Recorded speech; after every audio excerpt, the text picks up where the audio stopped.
It's been 1 year since the devastating fires broke out on the island of Maui, and 1 year later, San Diegans are still trying to do their part in helping the victims from Lahaina.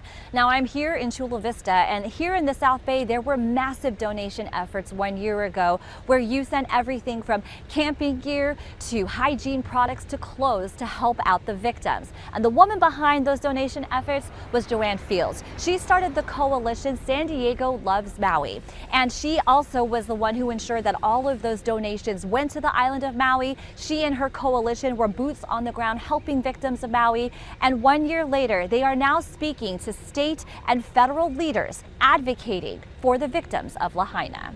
Now, I just spoke with Joanne Thursday. She went to a White House summit for the Asian American Pacific Islander community at UC Irvine, and here are some pictures from the summit. You can also see the agenda she shared with me from the summit. Joanne says she's presenting a proposal to some key representatives of the AAPI community at the federal level to support an initiative called Kinship Emergency Support Services. This initiative would send federal dollars towards the family members who are still taking care of Lahaina victims today.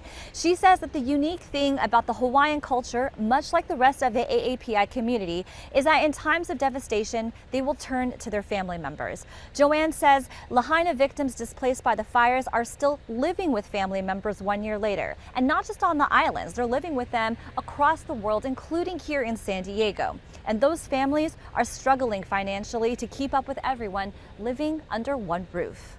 Instead of paying $200 a night for a hotel room, which is $1,400 just for the week, times that by 4, times it by month. And in the case of Maui, there's people still without a home that give it to the family members so that they can pay for the increased utility bills, the grocery bills. And I just heard from Joanne. She wrote me about how everything went at the summit on Thursday. She says it was a great opportunity to connect with federal decision makers and to advocate for the Kinship Emergency Support Services. We will continue to move this initiative forward on every level of the government. Reporting in Chula Vista, I'm Danny Miskell, ABC 10 News.